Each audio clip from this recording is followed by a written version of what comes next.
Kisah Nabi Muhammad SAW, Perang Tabuk bagian 2. Takutnya Romawi menghadapi pasukan Islam. Jumlah pasukan yang berangkat dalam perang Tabuk ini ada sebanyak 30.000 orang, dan jumlah tersebut adalah yang terbesar yang pernah dipimpin Rasulullah SAW. Sekaligus itu menunjukkan bahwa Islam telah berkembang dengan sangat pesat. Perjalanan menuju Tabuk bagi kaum muslimin merupakan perjalanan berat dan melelahkan. Karena pada saat turunnya perintah jihad ke Tabuk ini, Madinah sedang memasuki cuaca yang sangat panas. Ditambah lagi jumlah hewan tunggangan dan bekal yang dibawa tidak mencukupi jumlah pasukan yang ikut, sehingga mereka dikenal juga dengan sebutan Jais al-Usrah atau pasukan yang mengalami kesulitan. Tetapi meski memiliki kekurangan dan harus menghadapi ujian berat dalam perjalanan jihad kali ini, namun kaum muslimin yang berangkat bersama Rasulullah SAW tetap memiliki semangat yang besar. Sementara beberapa orang munafik yang ikut dalam rombongan pasukan mulai menyesal dan memilih untuk kembali ke Madinah. Dan ketika hal itu dilaporkan kepada Rasulullah SAW, beliau kemudian bersabda, "Biarkan saja. Kalau ada kebaikan dalam hatinya, pasti Allah akan mengembalikannya. Dan kalau tidak, maka Allah pun telah menjadikan kita terbebas dari gangguannya." Maka kemudian rombongan pasukan pun kembali melanjutkan perjalanan. Dalam perjalanan ini, pasukan muslimin melewati sebuah tempat yang bernama Al-Hijr Madain Saleh, atau tempat yang dimana dulunya adalah perkampungan kaum Tsamud, kaumnya Nabi Shaleh alaihi salam, yang dahulunya ditimpakan azab karena kedurhakaan mereka. Bahkan sisa peninggalan rumah-rumah kaum Tsamud yang terpahat di gunung-gunung masih bisa kita jumpai hingga saat ini.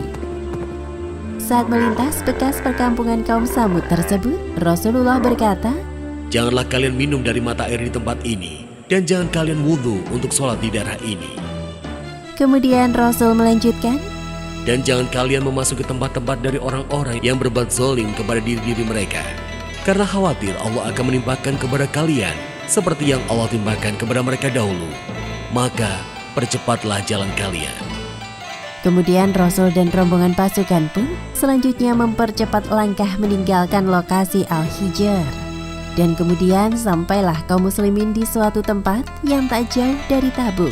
Di sana Rasulullah SAW berkata kepada para sahabat bahwa, "Besok kalian akan mendatangi sumber mata air Tabuk. Tidaklah kalian datang kecuali waktu duha, yaitu menjelang siang. Barang siapa yang mendatangi mata air itu, maka janganlah menyentuh airnya sedikit pun. Jangan meminumnya dulu sampai aku datang, karena air yang keluar dari sumber mata air itu kecil." Namun rupanya ada dua orang sahabat yang datang duluan ke mata air tersebut. Karena pada saat Rasulullah memberi nasihat, keduanya tidak berada di lokasi, sehingga mereka tidak tahu tentang nasihat Rasulullah. Maka keduanya pun meminum air tersebut karena mereka memang sudah sangat lelah dan kehausan. Lalu kemudian mata air itu perlahan mulai menyusut dan semakin lama semakin sedikit yang keluar. Dan ketika rombongan Rasulullah tiba di sumber mata air tersebut, beliau pun bertanya kepada keduanya, "Apakah benar kalian berdua telah meminum air ini?" Salah satu sahabat itu pun menjawabnya dengan jujur, "Benar ya Rasulullah, kami berdua telah meminumnya, karena kami tidak mengetahui tentang pesan engkau." Rasulullah kemudian meminta para sahabat untuk minggir sejenak. Lalu beliau berkumur dan membasuh muka dengan sisa air yang ada. Dan Masya Allah, sumber mata air itu kemudian menyembur lagi dengan derasnya. Maka para sahabat pun akhirnya bisa meminum air dari sumber mata air Tabuk tersebut. Kemudian Rasulullah SAW berkata kepada Mu'adz, "Wahai Mu'adz, jika umurmu panjang, nanti kamu akan melihat bahwa tempat ini akan menjadi tempat yang rindang dengan kebun-kebunnya. Tempat ini akan subur." Dan benar seperti apa yang dikatakan Rasulullah SAW, bahwa saat ini Tabuk telah menjadi dataran yang sangat subur. Dan ketika sesaat sebelum malam tiba, pasukan mendirikan kemah untuk beristirahat. Pada saat itu Rasulullah SAW menyampaikan bahwa malam itu akan ada angin kencang dan hendaknya mereka masing-masing mengikat erat hewan tunggangan dan jangan ada yang keluar dari tenda kecuali terpaksa. Maka kemudian pada malam harinya datanglah angin yang sangat kencang sekali dan ternyata saat itu ada yang keluar mencari untanya yang lepas. Maka orang itu pun terangkat dan melambung jauh bersama angin tersebut. Demikian diriwayatkan dalam Sahih Muslim. Kemudian setelah melanjutkan perjalanan kembali, akhirnya rombongan pasukan muslimin pun tiba juga di Tabuk.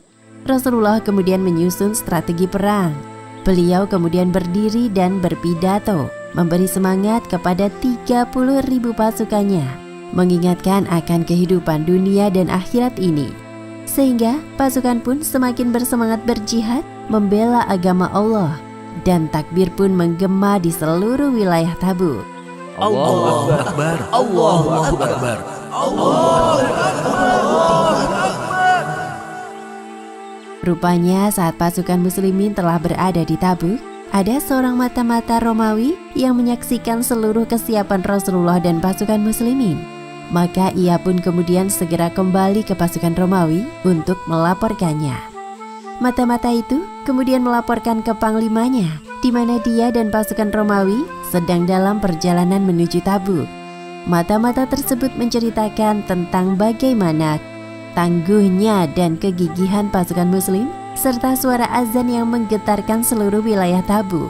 Laporan tersebut membuat mental pasukan Romawi dan panglimanya menciut dan ketakutan. Mereka kemudian memilih untuk mundur dan menarik seluruh pasukannya. Sehingga pada akhirnya Romawi tidak jadi menghadapi pasukan muslimin karena mereka telah gentar lebih dulu dan takut akan kekuatan kaum muslimin. Sebagaimana kebiasaan Rasulullah SAW, bahwa setiap beliau tiba di suatu tempat perang, maka beliau akan tinggal atau menetap di tempat tersebut hingga beberapa hari, sehingga beliau dapat berdakwah dan menjalin hubungan baik dengan penduduk setempat. Berita tentang kedatangan Rasulullah dan kaum muslim di Tabuk mulai tersebar hingga ke wilayah lainnya. Dan berita tentang pasukan Romawi yang lari sebelum berperang pun terdengar juga hingga ke telinga para penguasa dan kepala suku di sekitar wilayah Tabuk. Dan salah satunya sampai kepada Yuhanna bin Ru'yah, atau dalam riwayat lain namanya adalah Yohanes. Yuhanna bin Ru'yah adalah seorang penguasa Arab Nasrani dari wilayah yang bernama Ailah, yaitu sebuah kota di Teluk Aqabah yang masih merupakan wilayah kekuasaan Bizantium Romawi.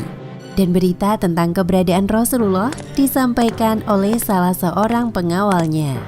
Wahai pengawalku, ada berita terbaru apakah tentang Romawi saat ini? Ya, tuanku. Saat ini, orang yang bernama Muhammad dan pasukannya telah datang dari Yastrib dan tiba di Tabuk. Sementara, pasukan Bizantium Romawi melarikan diri sebelum terjadinya perang di antara mereka. Sungguh di luar dugaan. Seberapa besarkah kekuatan Muhammad dan kelompoknya itu? Sampai-sampai membuat Romawi lari ketakutan sebelum berperang.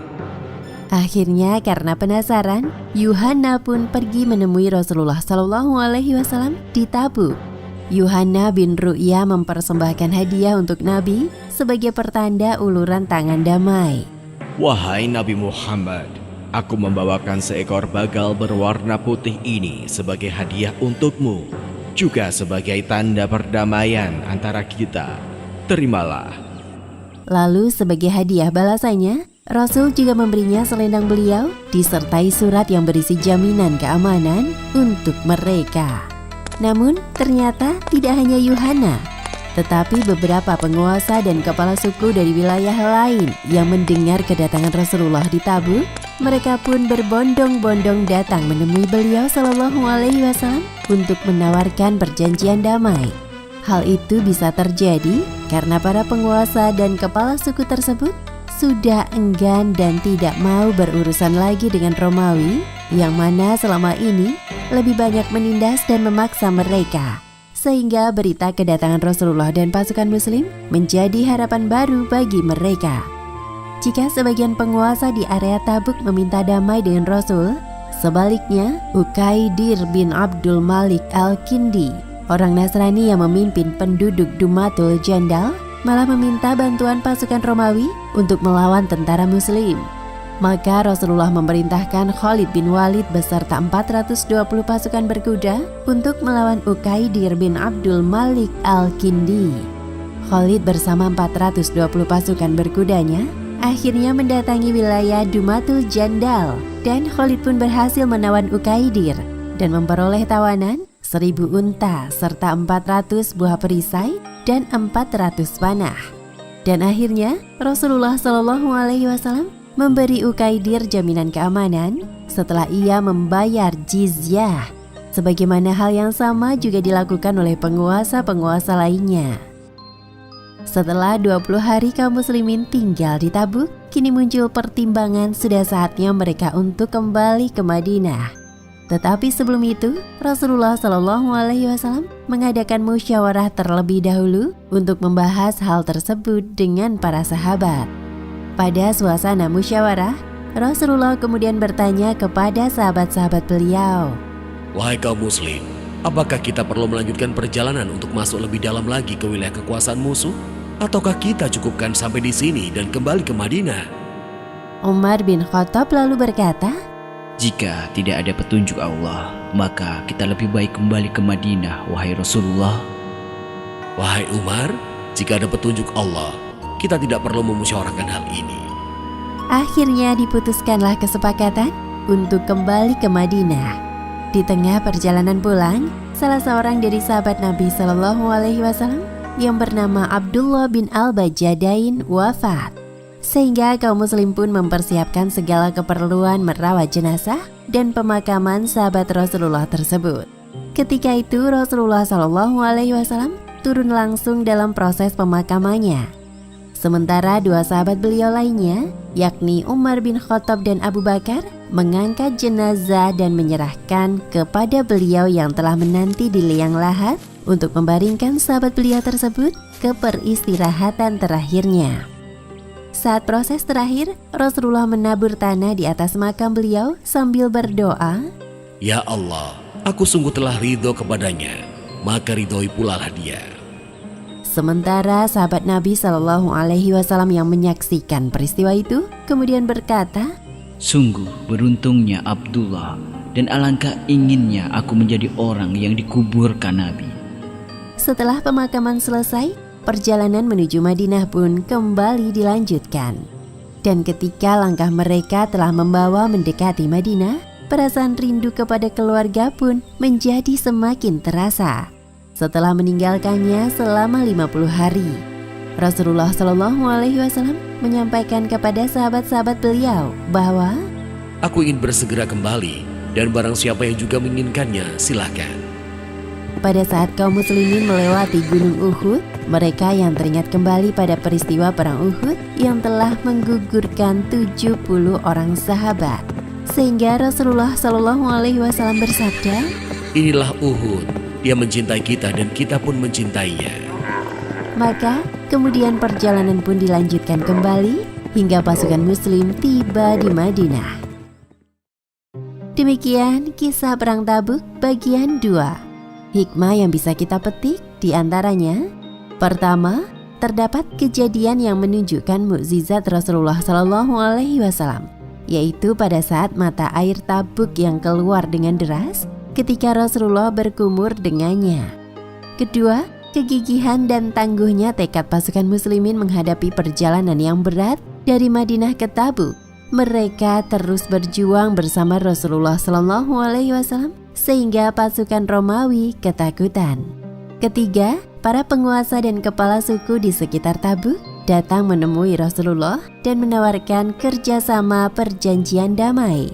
Hal ini termasuk keberhasilan yang memuaskan, karena dengan adanya perjanjian ini, dakwah Islam bisa semakin berkembang. Wallahu a'lam bishawab.